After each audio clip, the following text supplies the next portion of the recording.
नमस्कार, मैं हूं आपकी एआई एंकर वैदिका और आप देख रहे हैं हिंदुस्तान 24। आइए देखते हैं आज की हमारी खास पेशकश। मणिपुर हिंसा को शुरू हुए आज 2 साल हो गए। इस मौके पर कांग्रेस के वरिष्ठ नेता सप्तगिरी उल्का व मणिपुर कांग्रेस के प्रदेश अध्यक्ष के मेघचंद्र ने केंद्र सरकार और भाजपा पर जोरदार हमला बोला। कांग्रेस मुख्यालय में पत्रकारों से बात करते हुए दोनों नेताओं ने कहा कि मणिपुर में हिंसा को 2 साल हो गए हैं। ये हिंसा 3 मई 2023 को शुरू हुई थी। ये स्वतंत्र भारत में सबसे गंभीर मानवीय और संवैधानिक संकटों में से एक रहा है। 3 महीने बाद सुप्रीम कोर्ट ने कहा कि राज्य में संवैधानिक तंत्र पूरी तरह ध्वस्त हो चुका है। इसके अलावा एक ऑडियो क्लिप भी वायरल हुआ था, जिसके बारे में पता चला था कि इस ऑडियो की आवाज पूर्व मुख्यमंत्री बीरेंद्र सिंह की आवाज से मिलती जुलती थी। ऐसे में सभी को संदेह है कि यह एक सुनियोजित हिंसा थी। लेकिन दुख की बात है कि प्रधानमंत्री मोदी आज तक मणिपुर नहीं गए, जबकि इस दौरान उन्होंने 250 घरेलू और 44 विदेशी दौरे किए। हमने लगातार नरेंद्र मोदी से सवाल पूछे, लेकिन उन्होंने मणिपुर के सवाल पर कोई जवाब नहीं दिया।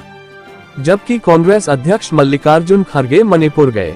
हमारे नेता राहुल गांधी हिंसा के दौरान 3 बार मणिपुर गए और उन्होंने भारत जोड़ो न्याय यात्रा भी मणिपुर से शुरू की थी। कांग्रेस पार्टी हमेशा से मांग करती आ रही थी कि मणिपुर में राष्ट्रपति शासन लागू हो, लेकिन भाजपा कभी मानने को तैयार नहीं थी।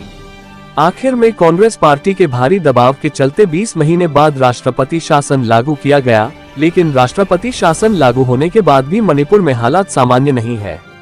मणिपुर में 260 लोगों की मौत हो चुकी है। 68,000 से ज्यादा लोग अभी भी रिलीफ कैंप में रह रहे हैं। वे वापस अपने घरों में जाने को डर रहे हैं।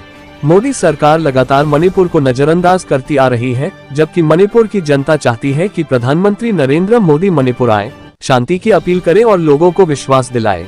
आज का जो प्रेस वार्ता है, इसका मुख्य कारण ये है कि आज 2 साल हुए हैं।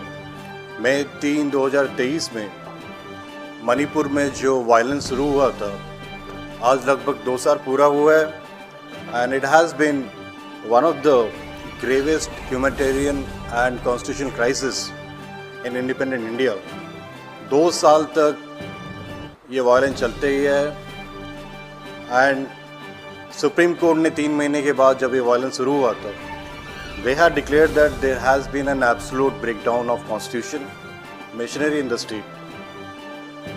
एंड एक ऑडियो क्लिप भी वायरल हुआ था जो पूर्व मुख्यमंत्री बीरेंद्र सिंह का, जिसमें एक इंडिपेंडेंट एनजीओ ने भी ये कंफर्म किया था कि 93% एक्यूरेसी के साथ ये वॉइस उनसे मैच करता है।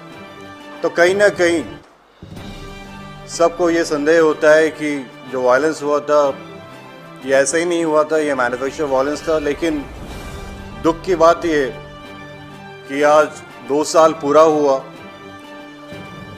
नरेंद्र मोदी जी ने कई देशों में अपना विजिट किए हैं। टोटल 44 फॉरेन कंट्रीज में विजिट किए हैं। 250 डोमेस्टिक इवेंट्स वो शामिल हुए हैं। लेकिन मणिपुर में एक लफ्ज़ भी नहीं बोले आज तक। एंड आपको ज्ञात होगा, हम लोकसभा में ये डिमांड करते आ रहे हैं कि इस पे चर्चा हो। सारे इंडिया अलायंस के जितने सारे एमपीज़ हैं, हम लोग डिमांड करते आ रहे हैं, पर मोदी जी ने अपनी चुप्पी तोड़ी नहीं। हमें मजबूरन नो कॉन्फिडेंस मोशन भी लाना पड़ा, लेकिन उसमें भी मोदी जी कोई चुप्पी नहीं तोड़े, कुछ एक बात नहीं बोले। अमित शाह जी ने रिप्लाई किए मणिपुर में। हमारे नेता श्री राहुल गांधी जब से ये दुखद घटना घटी है 3 बार जा चुके हैं मणिपुर। भारत जोड़ो न्याय यात्रा मणिपुर से शुरू की हम लोग, खड़गे जी जा चुके हैं। यहाँ तक कि प्रदेश कांग्रेस कमेटी ऑनरेबल गवर्नर से मिलके हम यही डिमांड करते आ रहे हैं कि मणिपुर को आप कैसे ये वायलेंस को आप रोक पाओ। जो डिस्प्लेस हुए हैं उनको कैसे न्याय मिलना चाहिए।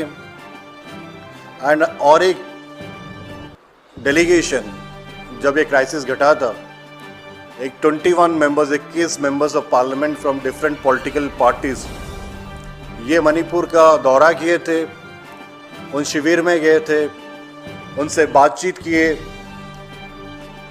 जो सिचुएशन है उसका मुआवजा करके वापस आए। अभी तक देखोगे तो मणिपुर में 4,786 houses and 386 places of worship have been destroyed.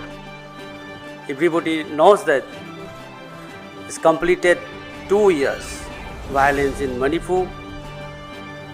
3rd May 2023 was a black day in the history of Manipur and also across the nation. In fact, the violence which had happened in Manipur since 3rd of May 2023 was manufactured by the double engine government. We come to know that the architect of this violence is BJP because they are not serious on the matters of this violence. They are not try to bring the solution in the last 2 years. It's really very painful to all the citizens in Manipur. आपको हमारी यह पेशकश कैसी लगी हमें ज़रूर बताएं। Video पसंद आए तो इसे लाइक करें, शेयर करें और अपने चैनल हिंदुस्तान 24 को सब्सक्राइब करें। धन्यवाद।